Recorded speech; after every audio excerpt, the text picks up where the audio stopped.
I didn't have like me and Money. We didn't have no long lasting relationship. Easy come by, easy go.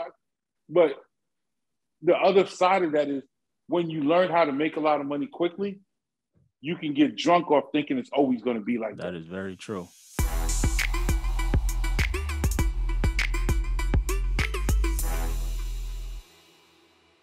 Peace, family. Will Roundtree here on the Full-Time CEO podcast, the shit they don't tell you, where I interview influential individuals, entrepreneurs, businessmen, businesswomen, and moguls. That's right, because today we got a mogul in the house, y'all. Look, I've been, first of all, before I introduce our guest today, I had an opportunity, and for a lot of people who've been following my career, y'all know I've done everything under the sun, from selling shoes to cutting grass and even cutting hair. And this is how I met this guest today, probably about, almost 10 years ago. He came out to Las Vegas with one of his artists, and I got a call to actually go and cut his artist's hair. I don't even know what I was cutting because he had a bald head, but hey, they wanted me to come and cut, so I was going to go cut the hair. And so, and from there, myself and my guest today actually developed, I'm not even going to say a friendship, but it's been a brotherhood. I mean, I literally, can pick up the phone and reach out to him, whether it's for some advice, whether it's, just for whatever. I told him I don't reach out to him for favors often, because when I reach out to him, it's going to be for a favor. And so as I introduce my brother, Michael Blue Williams, as everybody know him as Blue, the principal of Family Tree Entertainment, a full service management company that's represented some of the biggest artists. Let me name a few that you guys may have heard of. Nas, Macy Gray, Nick Cannon, Eric Benet, CeeLo Green. I mean, this gentleman was responsible for introducing the world to Outkast. I don't even have to say nothing else after that. So I want to introduce my friend, my brother, and I'm talking about like brother. I mean, he's he's just a dope individual. He gives himself so selflessly, and he got a lot of dope stuff brewing. And first of all, he's been in this game for over 20 plus years. Anybody that's been in something more than 2 years, I think they know a little bit about a little bit. So I want to introduce my good friend, Michael Blue Williams. What's going on, Blue? What's up, bro? How are you doing today? Thank you for having me. Oh, man, the pleasure is definitely all mine, man. And so I always appreciate, genuine individuals, and I always like to give you your flowers. Literally anytime I reach out to you, like, you always hit me back. You always, try to connect me with different people, send clients. I mean, you supported my books early on. You even tried to, get me someone to forward the book. And, our schedules didn't work out. We still going to make it happen because I'm going to speak it into existence. I mean, you've invited me to your Grammy brunch, which our schedules didn't align, but you always are reaching back and looking out for me, man. And so I always just appreciate that. And before we go into Blue, what was it? Because I mean, you saw me from cutting hair, and for us to be able to transition and get to this point, like, what was it that made that relationship organically turn into what it did for you? Your reliability, your professionalism. I remember we called you to come, and I think we cut CeeLo's hair at the time. I think it was CeeLo somebody, right? And then those times I was coming in and out of Vegas a bunch because at the time we were putting together a Vegas show for CeeLo. Mm-hmm. And whenever I called, it was like, I can get there at 7. I can get there at 9. I'll come to your room. And it was like, you'd be on time, come in. If I was having meetings or stuff was going on, you knew how to come in, just, be a fly on the wall, do what you had to do, ride back out. And so you became somebody that was comfortable because of your professionalism and, not trying to do too much. Right. This is, to be precise, this year marks my 30th year in the music industry. Wow. It's been 30 years. I started Congrats, man. 30 years ago with Jodeci, right? And so over that time, I've had to rely heavily on my ability to discern people's motives, energy, everything, just when I kept you. And, you seem like a brother that wasn't scared of hard work, had big plans and ideas, and was willing to do the work. And just, as the time grew, I felt like, hey, if I can help this brother get where he's going to go, even the help that you provided, some people are like, yo, he just came and cut the hair.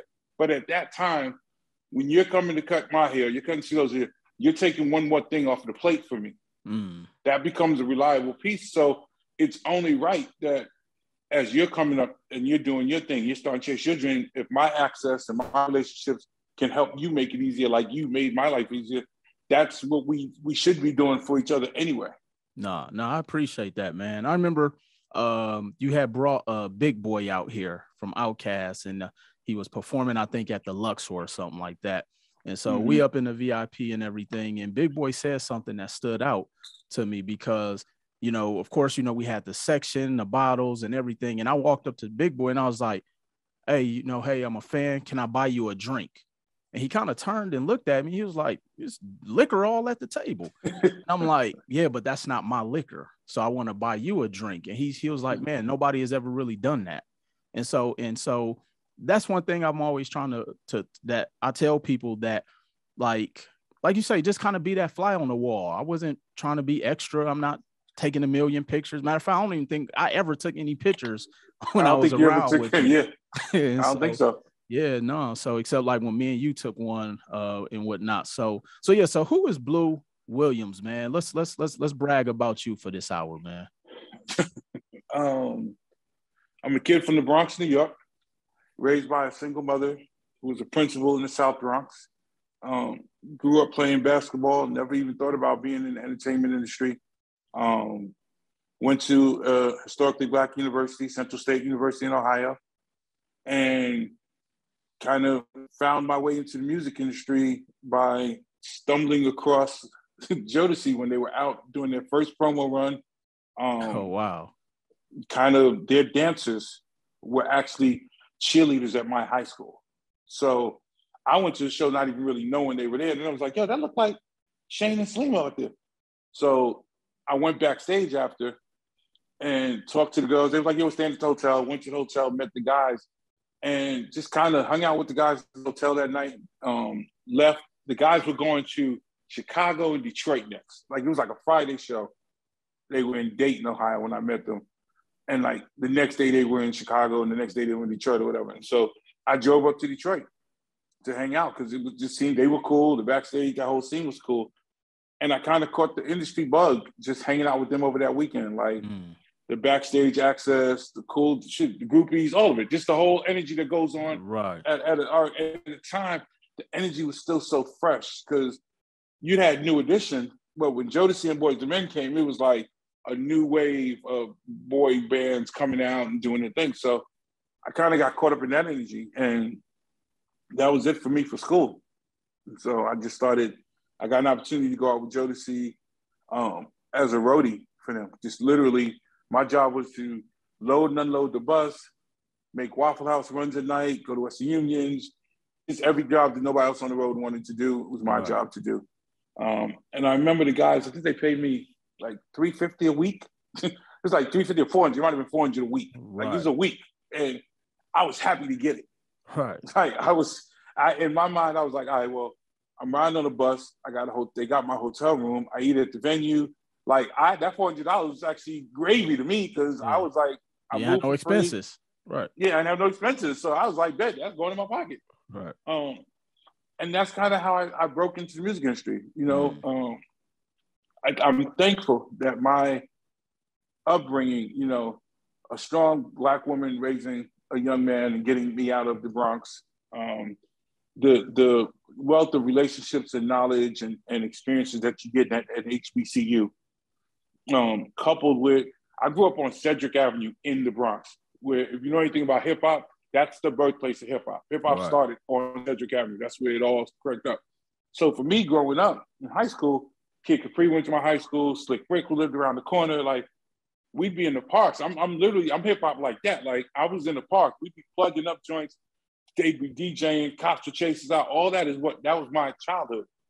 So when I get to college and I start seeing all my friends in these videos, they dancing in videos, they rapping now, Kid Capri's on the radio, like it's growing. I'm in college learning and I get it, but at home in the summer, it's just feeling lit, like everybody's doing something. And when I got with Jodeci, it felt like, here's my chance to get some of that energy and experience it. So I just jumped at it. Right. Now I gotta ask you, when you was out there running with Jodeci, did they think you was a bodyguard? I mean, you So I mean, you like double the size of KC. So I started as the roadie. We had a little altercation in Louisville. I guess the guys felt like I handled myself really well. Right. And I went from roadie to bodyguard. So I actually became KC's personal bodyguard. Oh, wow. And so, but it's funny because I was the bottom of the road of the bodyguard 2 chain. So I pretty much still had to do all the roadie shit. Right. But then I was the bodyguard. But the experience I got out there, like Jodeci's security team was like this collection of legends. Like it was my man Mook, rest in peace, who had been LL Cool J's bodyguard. My man Anthony Pitts was out there, who had done Magic and Mike Tyson. Oh, wow. Big Ron had been Eazy-E's bodyguard and done NWA and everything. Karate Mac was just like this top flight security karate expert, had done security for like the Prince of Dubai and Sultan of Dubai and all that. Nah. So instead of just being out there and being goofy, I'm out there talking to listening every night. I'm listening to the stories. I'm learning what it really means to be a bodyguard and not like just security or just, you know, a lot of people grab big people and big people just are supposed to look intimidating. They think that stops things. And then a lot of big guys out there think their job is to show who's the toughest. And that's the exact opposite of what your job is when you're really a bodyguard. Wow. My job is to protect my client. Right. And sometimes, most of the time, it means just getting my client out of there. It's not to sit here and see if I can knock out the most people. And while I'm fighting 7 people, my artist over here getting jumped on by 2. You know what I'm saying? Like, right. And I learned from these guys. I learned to read a room the minute you walk in, figure out what's in the room. I just learned so many things that at 20, 21 years old, you didn't realize would ride with you forever. But to this day, those things are just second instinct to me. I walk in the room, I can tell you everything that's in the room before you blink. Like, I just been taking it all in. Like, right. My artist, I'm always on the exit. I'm always how we get out here. We never close the club. Like, these things that you learn from these vets who had been through so much that they just didn't have a problem sharing with me. So right. I became a bodyguard. And then from that opened up other doors that allowed like other groups that saw me with Jodeci then say, yo, can we get him out to come on the road with us? And that's kind of how I ended up on the road with SWV. After I left Jodeci, I went with Mary. I was Mary's bodyguard for a little while. Mary's actually the first person that ever fired me in the industry. Like, oh, wow. It's like, Mary was my education to pillow talk. So Mary and KC were dating. And then I went out, Mary took me out on the road with her because Jodeci wasn't doing anything. They were working on the album. And I'm watching Mary have to do stuff, but Kay's having an influence or whatever. So me thinking, like, yo, Mary, I think you should focus on this. Don't let Kay distract you with your stuff. Turned into pillow talk and her telling Kay what I said. And then it disrupted me and Kay's relationship. And then Kay like kind of pressured Mary to fire me. And then next thing I know, as soon as I was in, now I had just done 18 months with Jodeci. Like, we did this 9-month MC Hammer tour. We went overseas to London. Like, I had been with the guys. And then I went on this tour with Mary and Bobby Brown. And then in Indianapolis, Mary like let me go. I was like, oh shit, I'm in, now I'm out. Right. So I was like, all right, I'll go back to school and finish. And like, I went back to school and like a month later, Coco from SWV called me up and was like, yo, our record's starting to go. We're going down the road. Can you come out and do security for us? Like, our managers knew, our road managers knew, you know, we want somebody that can come out that's been out and stuff like that. So I went out with them. And then I started to build a reputation of being really good and being more like a hybrid of a bodyguard and a road manager. Right. And so after SWV, I went out with Shy. There were a lot of, like, by doing a good job, and this is what I always tell people, you never know who's paying attention to your work. Real talk. And so you doing your job the right way, not standing around complaining, not standing around bad talking about people, not knowing who's listening, doing your job the right way will lead to other opportunities because people will see somebody doing a good job. And that's kind of like with you. You see somebody that's focused on what he's here to do, not all the rah-rah. So you feel comfortable calling him again. And after 3, 4, 5 times of someone seeing you being professional, showing up on time, doing a good job, you become somebody that they feel they can rely on. Right. And that's like, people don't seem to attack the jobs the same way these days, but that's kind of how I attacked it. I always attacked it like, I'm just going to do my job the best that I can do it, and kind of let my reputation, so to speak. By the time I left being on the road, and Shakim and Queen Latifah hired me to come to Flavor Unit and work for them. Okay. I was $3,500 a week.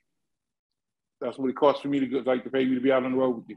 Right. So, and trust me, I thought that was it. I thought I had arrived, yo. I was $3,500 a week. You couldn't tell me nothing. I didn't know there was another level. Right. $3,500 a week, boy. Right. Yeah. That's a month. Sneakers I wanted. People.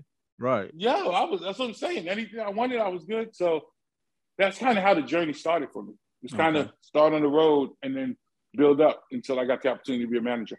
Right. And before we go into the manager side, I want to bring it back a little bit. And you talked about, you showed up, hard work, you were professional and all of these things.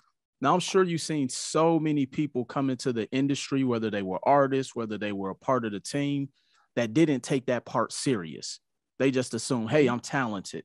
Hey, I'm tall. Hey, I can do this. I can do makeup. Like, how has that been such a detriment to people's career by not really putting the intangibles in? I think that people, first of all, people don't understand that just arriving isn't enough. Just because you made it in the room doesn't mean anything. Getting in the room is just the first step. Second, it's a job. Whatever you're in that room doing, if you're the makeup person, you're the hairstylist, whatever, it's a job, and you should be professional and do your job first. A lot of times what happens is people get too comfortable too quick. They get too familiar. Very true. And familiarity breeds contempt. And sometimes you look up and you done got so comfortable, you ain't even doing as good a job. You was the barber. Cats ain't really got to have you out there, but you the barber on the road, and you ain't even on point with that. Like, you showing up late, they can't find you when they need a quick cut. Like, people don't always take the full grasp of the opportunity and take it to, like, give everything. I don't know, sometimes there's a sense of entitlement that some people come in with. Sometimes people have talked their way into the room and get exposed when they're in the room for not really being as good as they may have mouthpieced themselves into. Right. And I think people don't always understand that it's not luck most of the time. It's preparation meets opportunity. It looks like luck if you're on the outside. Right. But I couldn't go out and be someone else's head of security if I didn't listen to the security guards I was out on the road with. So I didn't know how to do it and how to carry myself professionally, like how to move and stuff like that. It's taking what you do seriously and understanding that there's a grind to get to the top. And that if you're not willing to put in that grind, then it's your own fault. Like, nobody owes you anything. Just because you got through the door, just because you kind of got a little name for yourself. So, like, these days, social media makes people think they're there. Like, stop. Social media, everybody thinks they've arrived. The problem with social media today, and not to get to off basis. No, you good. We're not rewarding talent anymore. It's a big ass popularity contest. Like, it's not even, I've said this with my label. I have a new label and everything. And it's a different game. Like, I'm still always out here looking for the most talented. I can take talent, I can shape talent, turn them into a star. But most of the game is chasing popularity. This person got 4 million users. This person got 3 million followers. This person's TikTok is this, blah, blah, blah. Talent's going down the scale to like the third or fourth most important thing. Wow. And that, to me, that's dangerous for the culture, for music, even as people. I think, 15, 20 years ago, we started rewarding mediocrity in America, everywhere it seems. We started goofy and stupid and silly and famous for no reason became cool. And then it just grew. And now what you have is you have an industry, you have a generation. I won't even just blame it on them, but music is one of the examples I use. When Eminem came in the game, he wanted to be the best rapper in the game. When Right. Outkast came in the game, they wanted to be the best rap group ever. When Nas came in, he wanted to be the best. Jay, everybody, they all came in wanting to be the best that had done it. These kids today don't even know who the best is. They all come in claiming they're the best. They ain't done nothing. They got a couple of mumble records. They don't understand the history of the game. And as it became, you're old enough to know, we went from rappers were rappers, then rappers were the kid that can rap from the neighborhood that the drug dealer put some money behind. Mm-hmm. Then it became the drug dealer actually wants to be the rapper.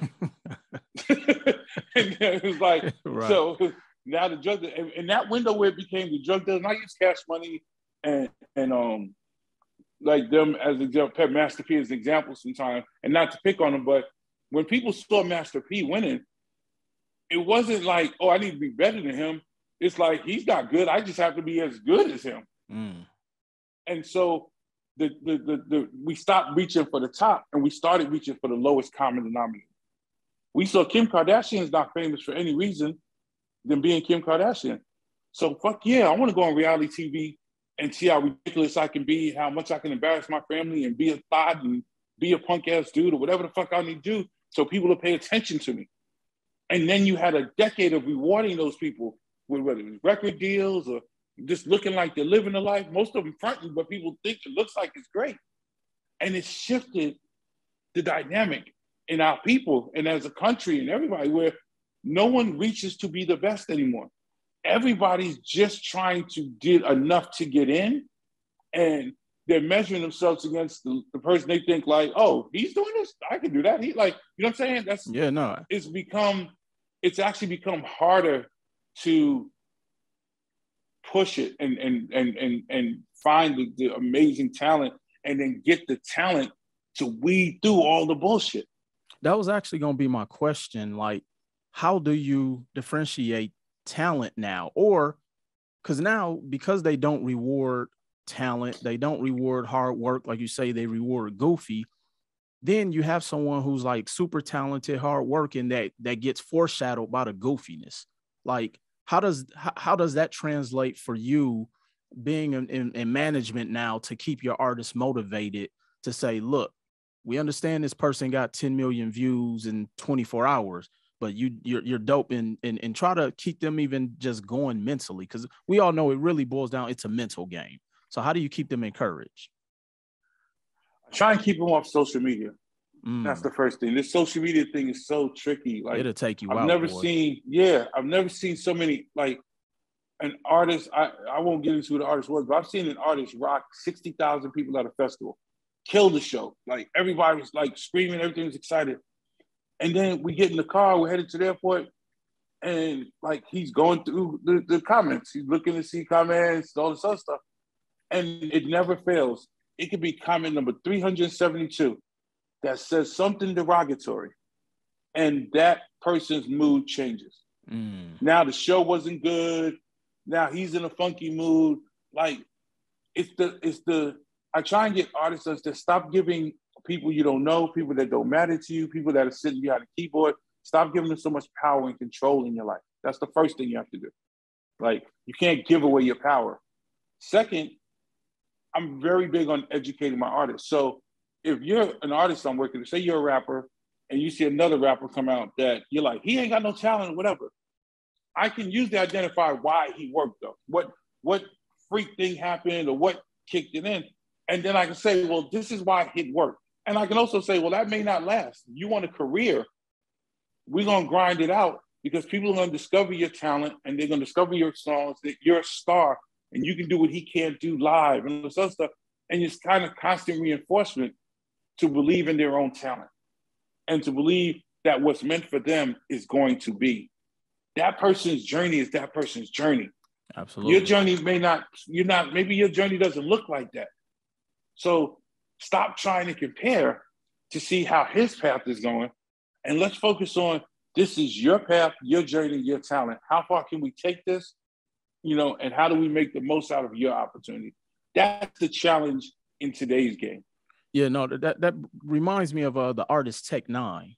He doesn't have the decorated career on social media. He's not flashy, but he's probably one of the richest artists out there. Yep. You know what I'm saying?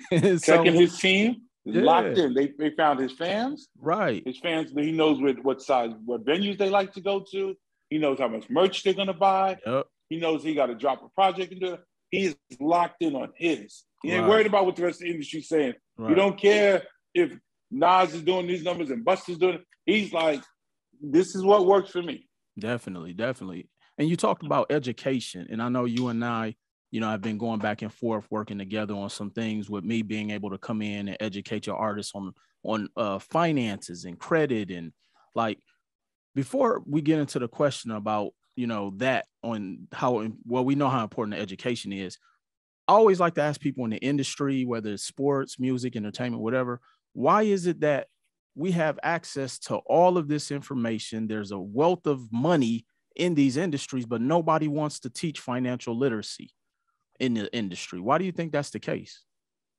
Because the industry wasn't built on intelligent, healthy, like smart talent. No industry was. None of these industries that exploit our talent were ever designed for us to be on equal footing with the owners and them like that. The idea was always give as little as we have to give you, but not tell you how to handle it. Right. So, perfect example. You know why Magic Johnson is Magic Johnson and he's different from the other 20 Lakers that played with him all the time with his money and stuff like that? Because Jerry Buss, the owner of the Lakers, took Magic under his arm. And so he had Jerry's accountants. He had the lawyers that Jerry, like, he did what white people don't usually do, which is, I'm going to show you. Right. Periodically, they show us. Now, sometimes they show the wrong one of us, and we don't go tell, like, they refuse to tell me some secrets because they know I can't wait. I'm running right back. Yo, let me tell you what these niggas is doing. Like, that's not, they won't tell me shit. I got to find everything out myself. But right. The nature of the industry, Berry Gordy, Clive Davis, all of them, is to keep an artist on the nipple of the label, as I like to call it. Wow. You need that advance. You need more money. Because if you understand how to save your money, if you understand how much they're paying you is not what you're worth and how the deal should change, then I can't manipulate you. So, yeah, I'm going to give a 21-year-old kid from New Orleans $25 million his rookie year because I know he's going to blow it off. Because then he's going to have to come back for the contract. When record labels used to give artists advances and stuff, let me give you a broad, this isn't specific, but let me tell you how the game works. I own a record label. I sign you as an artist. I give you $1 million advance. You come to me and go, yo, I need an accountant or somebody. I don't necessarily give you my accountant. I don't want you being as smart as me, honestly. I'm trying. So I might call my accountant and be like, yo, I need somebody I can put my artist with when I give them these advances, help them out get cars, all this other stuff. My accountant might go, you know what? I got a young guy that just started here. He's good. Don't know too much, blah, blah, blah. He knows the basics. Why don't we set him up? And that's where we'll send all your artists. So now he don't know everything because he's kind of just got into my office as the accountant, but now I'm making him a business manager. So when he starts handling your money and other artists' money, he's really a glorified accountant. He really just knows how to do the ledgers and get it in, but he ain't able to teach you about investments. And then he's scared to yell at you about your taxes because you don't want to get fired because he's enjoying 5% of what you make for basically doing accounting. So it became a cycle. We were never given the best accountants. Kareem was never given the best accountants. Larry, like the musicians, the Black musicians were never given the opportunity to build their money into wealth. It was always, yeah, sure, you can go buy a new car. Yeah, sure, you can buy a house. Yeah, sure, you can go buy that jewelry. Yeah, sure, anything you want. As we deduct that $1 million advance you got down to zero. Yo, you ain't got no money left. We got to go back to the label and get some money. When you come back to me to get some money, I want 2 more albums because I'm giving you some more money. I got to make sure I make my money back. You want that money now. You done got addicted to this lifestyle. You're going to sign off on it. It's a perpetual cycle. that's been going on since the 60s, 70s. Football, all this is the same way. Right. It was never designed to teach us how to grow our wealth. It was really designed to let us blow our wealth. Because they know the money coming right back to the label. The money comes right back to, and really the money goes right back into their communities. So if I'm being like thinking on a bigger level, as a white label owner, I give this black person $1 million that I know he can't keep in his pocket. He's gonna go spend his $1 million at usually at other white businesses. So I'm really just putting my money that he probably owns. Part of. Yeah. There was a business manager. Biggie mentioned him in the record. His name is Bert Fidel. Bert Fidel was like this business manager for everybody at Uptown, all these people. Bert was that type of guy. You got signed to Uptown Records or whatever, and you needed a car, you needed a house. Well, guess what? Bert's wife was a real estate agent. So she went through and she would find you the house. Oh, Bert sits on the board at Star Leasing. So yeah, Bert's gonna get you whatever car you want. Your payment's gonna be $1,500, $1,600 a month for a BMW 3, but he's getting his money because as the company grows, he's making money on the other end. So There's always been a lot of hands and convolution. And the industry is always fed off of taking those that are really just coming straight from the street, not the college. Like people don't realize hip hop when it started, the rappers were older. Yeah. They ain't going to college. They were more well-versed in it. And even they got tricked. So now, when you take a generation of crack babies that have come of age that don't know nothing, all you gotta do is throw them cash money in their face. They ain't asking no questions about the back. They ain't understand. They want money so they can get on the gram, show you all the money on their arm, and all that other goofy shit that don't mean nothing. Right. And so it's a challenge now because it's got to be about education because we have more money coming into our community right now. We have more control of what the culture is. We control American culture now more than we ever did. I tell people this all the time. Dre got on that stage and said the South got something to say. I remember. He said that loud. Everybody wants to quote that.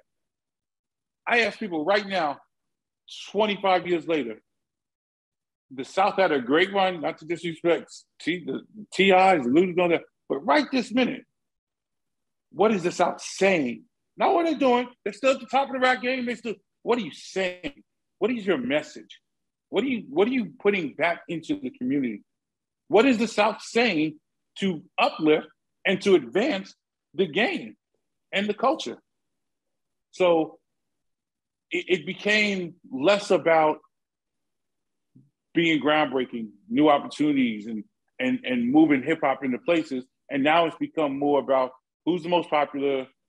How can I sell out the culture the fastest with some silly commercial that back in the days would have ended my career? Like it's just a shift now that right. I think we have to get back to talking to each other, communicating, like, so we know how to get deals. If somebody's getting better deals over here, hey, how'd you get the better deals over here? Like, we got that crab in the barrel mentality. We still don't want to let people know. If you figured out how to make $40,000 a month off your YouTube, you should be telling everybody else how to make $40,000 off YouTube. You don't own YouTube. Let's get YouTube for every damn penny we can get. Yeah, because they definitely taking it from us. That's what I'm saying. So, yeah, definitely. Yeah, we the creators. Yeah. No. And so with that education, how important in understanding credit? Because I know, kind of like our second coming of our relationship, as you said, I mean, I tell everybody, like, Blue saw me start from the bottom. Like, and so remember you talking about it. And so as I started to elevate, I brought the information to you and was like, hey, let's educate your artists about credit, and now they can get a line of credit so they don't have to get the advance, or they get a line of credit and then you guys go get them a deal. But now it's a partnership. It's not a 360 because the artist can pay for their shows. They can buy their own merch up front. They can pay for studio time. So now they've put together, and now they brought a package to the label and say, hey, I only want you guys for distribution. I don't need you to finance my lifestyle. So how important has that credit piece been since you've learned that strategy, since you and I have been working together to give back to your artists? I mean, look, it's appreciation for credit is not something that we learn until we've blown our money. Usually, I'm a perfect example of that. I've gone through a lot of money in my 30 years. Now, I am not a woe is me. I had a hell of a lot of fun going through it. But the appreciation for credit came for me as I got older and listening to you. And even now, I have an artist right now. He wants to move.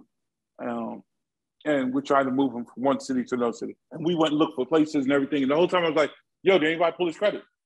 No, we're going to check, blah, blah, blah. So finds a place he likes, says he wants it. We pull his credit. It's for something. We ain't getting in, you're not getting in no place for something. It's just not happening. It's definitely not. So what I've done now, I have my own label and I have the management company. Part of when I sign artists, I explained to them, and I came to you because I wanted you to be my partner in this, is it's important that we educate my artists on financial literacy, make them understand why they should start now, even before a lot of money starts rolling in, getting their credit right, establishing their company, establishing their company credit. It's important. And so those to me are the tools that you do to build. When I got this label set up, there's two things that are really important to me. One was mental health. Like I offer all of my artists and all my staff free mental health because that's where it all starts. It really does. You have to start there before, like people think fame is going to solve all your problems. And I tell them all the time, fame doesn't solve any problems. Actually, fame shines a light on your problems. Mm-hmm. It exposes it for more people to see. That little shit you was walking around with that only you and 2 or 3 other people know, the whole world's going to know about. Like once you get famous. So mental health is important for me. I've been an advocate for mental health among Black men for a long time. And all my artists, like I said, and my staff, that's important. Financial literacy is also important because you should understand your business, not rely on me to tell you your business. You should be inquisitive. You should. Now, in defense of artists, every artist isn't going to get it. Like, people, we all have unique talents. For some of us, things click easy. Finances for you click easy. I can solve problems easy. I see a problem, I fix it. That's my mind. Something like about artists, that creative side that they have doesn't always, like that develops extra fast and the business side develops super slow. Right. So sometimes you're never going to get an artist to get it as much as you might want them to, but you can still put them in a situation that protects and they understand enough about the business and do it like that. So it's very important. I think that as a manager or as a label head or whatever your role is, if you have talent around you, you should try and get them some education. Try and let them know. They should know what their credit score is. They should know what's dragging their credit score down. They should know. I'm like, yo, you're at 400. Something on there, and you're at 400. You never filed bankruptcy. You never, like, I was like, there's nothing in your life that should have your 400 except you either got a bunch of cards, like he's never been like evicted, none of that stuff. So you either got a bunch of cards when you were younger, or you moved out of places and never closed out the bill for your phone and your cable, or whatever. Like, it shouldn't be hard to get your score up. All right. But we got to do it, and it's going to take a minute. So, different people come from different backgrounds. A lot of artists, their understanding of money is going to start with what their family's understanding of money. Very true. When you make some money, and all of a sudden your mother expects you to pay all her bills, or your mom, or your sister, or your family, everybody expects you. You get so caught up in trying to be Captain Save the World that your money's going out left and right. But your relationship with money, I tell people all the time, my relationship with money was ridiculous. I didn't have, like, me and money, we didn't have no long-lasting relationship. Easy come, easy go. But the other side of that is when you learn how to make a lot of money quickly, you can get drunk off thinking it's always going to be like that. That is very true. You can very easy. I have been drunk like that. When you get in a run and your artist is generating you $100,000 a week, it's like a drug dealer. You just think that's going to keep coming until it don't. And that's when you got to learn. And that's, unfortunately, sometimes it's harder to teach an artist until they hit that hiccup. Right. Once they lose the money, Now they want to listen. Wait, how do I, what happened? Like, what? Now everybody wants to lean in and listen. So I think it's a process that we as a people should take more seriously. I've often said we need to be starting. Jewish kids go to school on Saturday. They go and they learn about stuff they don't learn in regular school, about the Jewish society and everything. We need to be starting school on Saturday. We need to be sending little Black girls, little Black boys in there, and they need to be learning about banking and real estate and credit and stock and mental health and everything that school system is not going to teach. As a community, we need to start schools on Saturday, and then we can teach kids to have a healthy relationship with money when they're developing it, not when they get it and don't know what to do with it. Yeah, no, that's important, because even someone who's not in the industry who has a poor relationship with money, even just working a job, and we see the detriment of that. And I often say, you know, being successful with money is really fifth grade math. And here's why I say that. If you make $3,000 a month, don't spend $3,500 a month. You know what I'm saying? But as you mentioned, like, we get so caught up in the allure of, hey, I've never made this much money before. And I can honestly say, like, once my career started to elevate and once I started to make money, I ain't gonna even lie, Blue, I was scared to spend money. I didn't spend any money for like 3-4 years. You know what I'm saying? Because I understood the relationship, or I saw other people's relationship with money, and knowing that it doesn't come as frequently or it doesn't flow as we would think it does. And so then I started to tell myself, now my next phase, as I am getting this money, is to put it in something that's going to continue to generate me money. So then that's why I started buying real estate. That's why I started investing in other businesses. And these are the things that, you know, I've been trying to teach people. But like you say, because that process is slow, people don't want to listen or pay attention. So what do you say to someone who's new coming in the industry?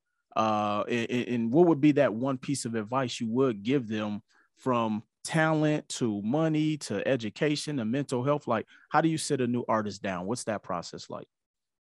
I think it starts with, as much as you're trying to court an artist to come and work with you or be your label or sign your management company, I think people want to feel like you care about them. Right. And I think that it starts with those first conversations saying, yo, I care about your financial literacy. I care about your mental health. I care about your career as much as, but to me, they're all the same level. Definitely. Like, I'm not like, your career is the most important thing to me, and then what happens? You know, your mental health, your financial literacy, because if I keep your mental health right and your financial literacy is right, you're going to be a better artist, because you're not going to be as stressed about all that other stuff. Now, there is one caveat to that, and there are those that would argue it. They might never say it in public. Many people feel most rappers are at their best when they're hungriest. So most artists fall off after the second album at the most, because they've got money now. They don't have. Now, if you're Drake, who's a great songwriter, you don't have that problem. But if you look at most artists, once the bag gets in, music falls off, because you're not as hungry. Like right this minute, there's a young manager that'll kick my ass on hustle. He don't know what I know, but he's still hungry. So he's gonna out hustle me. There's a kid out there who rap 187 bars right now, and that shit'll be fire. And he'll kill most of these rappers out here because he's still hungry. And they in the club every night, and they driving Cullinans, and they got their choice of strippers, and they got the look like, you see, like, so when you're hungry, you're dangerous. When you get comfortable, you don't always draw on the same energy that you were when you were trying to get on. And so that's also why some people feel like you don't give them too much, because you want to keep them hungry. Right.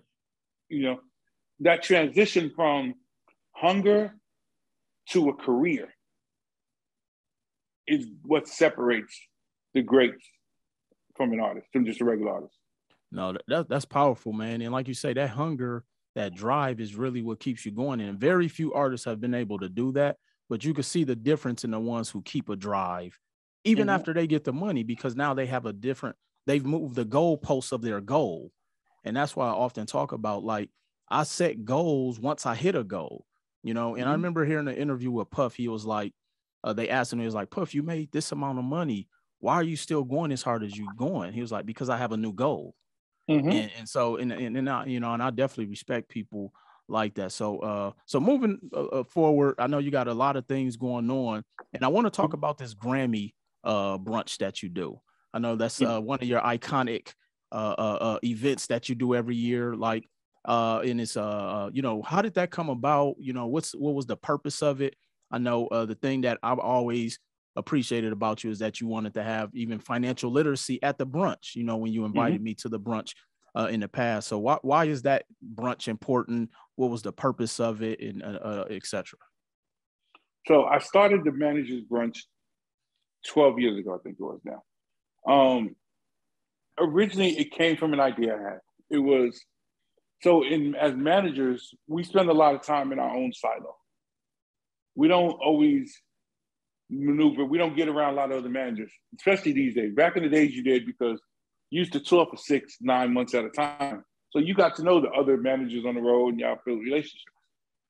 These days, you're doing so many festivals and you just one-offs when you're showing up, doing what you got to do in the league. There's not as much the community. And so I used to watch, there's a organization called BEASLA, which is the Black Entertainment, Sports, Lawyers, and Agents Association that they have. And I used to go to the convention, and I'd do it to network and meet other lawyers and agents and stuff.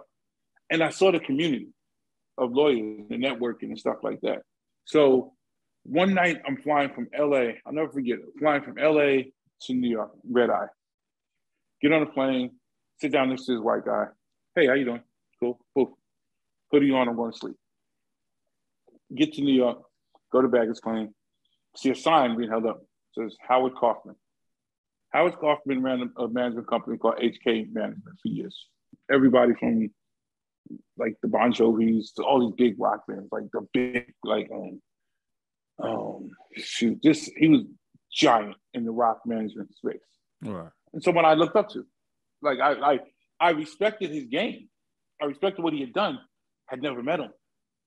So it was weird to me and corny that I just sat next to somebody I really respect and didn't take the opportunity to talk to him for 6 hours. Not that he wanted to talk to me for 6 hours, but I walked up to him when he came down. I was like, hey, so blah, blah, blah, whatever. He was like, yeah, okay, kid.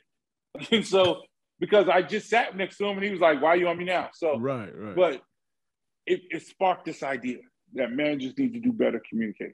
So one year at the Grammys, I decided to throw a party, a brunch, where I was going to celebrate managers. One thing most people don't know about managers is we don't get Grammys. The Grammys did not give a manager a Grammy if his group wins. So, for example, I have won 16 Grammys.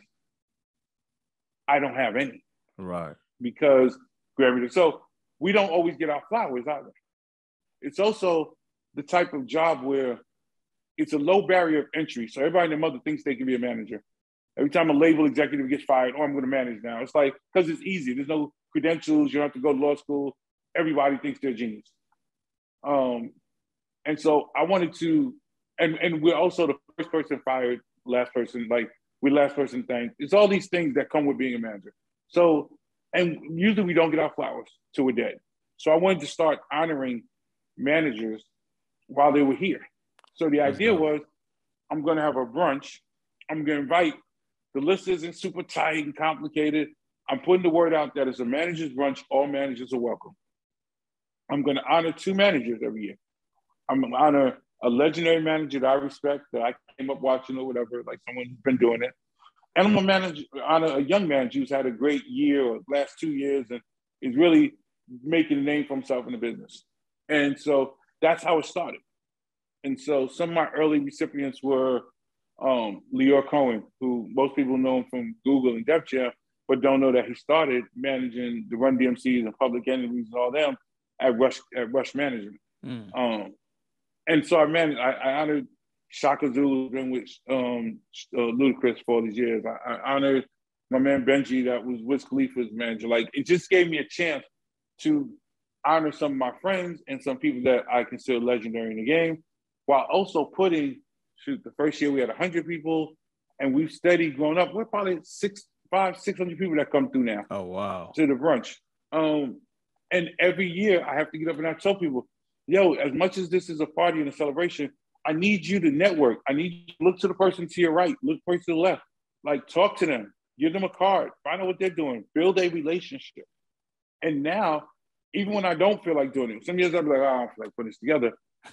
What keeps me doing it is the managers that hit me in my DM, the managers that I meet in the street, they go, yo, I was at your brunch 4 years ago, and now I manage this rapper and he's doing his thing. And I'm proud that the brunch, not that it did anything major, but that brunch stuck with you enough and made you feel a sense of community or whatever it did that you want to tell me you appreciate it, then it's working and it matters. No, that's and so beautiful, man. That's why I do it. I think it's an attempt to build community amongst the management ranks. It's a chance to give some people that work really hard to make people famous some flowers that they're never going to get anyplace else. And so that's why I keep doing it. I do it every year, kind of like me and the Rock Nation brunch kind of like have consistently for the last decade been going, doing their thing. And it's kind of totally different vibe. Definitely. So, but I look forward to it each year now. I think I some years I don't realize how much it matters to some people until like the closer we get to the Grammys, so many people start hitting me, you doing your brunch. And this year I'm not doing it because it's in Vegas, but Vegas feels like it's going to be all over the place and spread out because it's just Vegas. And it's not like when we're in LA, we're all on West Hollywood, Beverly Hills. I'm going to take this year off. I'm going to do it again next year. And we're going to do a big celebration. I think I'm doing, I'm on a Johnny Wright. My man Johnny, who does Justin Timberlake, did New Kids on the Block, did Backstreet. And I'm trying to see if I've been trying to honor Shakim Compare, who was my first boss as a manager. He manages Queen Latifah. It's Queen Latifah's whole career, managed Naughty by Nature, LL Cool J, just a who's who of management, taught me the game. And so, but he's still also from that school of management that I'm from usually, which is people aren't really here to see us. They're here to see our clients. So we don't really like that much spotlight. But I'm trying to convince him to come on and let me, give him his flowers. No, that's dope, man. So again, Blue, I appreciate you. As we wrap up, I have one question that I always like to ask every guest. What's that one thing that you know now that you wish you had known 30 years ago that you could tell the young Michael Blue Williams? Money management and Apple stock. No, that's buy Apple. That's what I would tell them.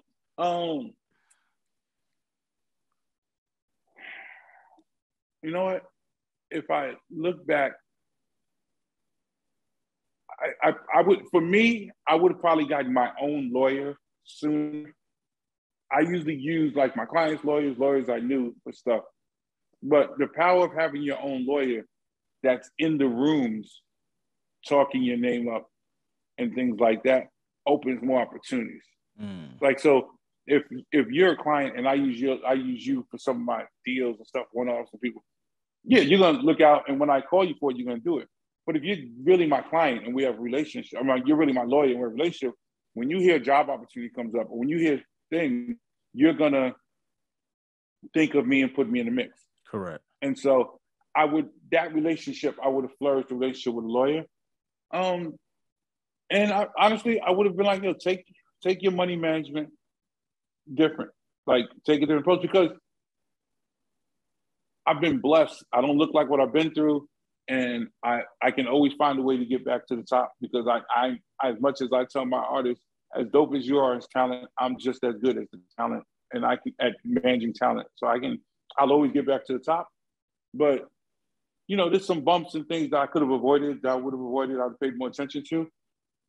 But some of it is you can't change it because you wouldn't be where you are. And I believe you're where you're supposed to be when you're supposed to be there. 100%. And so I wouldn't change with so much. I would say two things that I definitely would do. One, try and be in the moment more.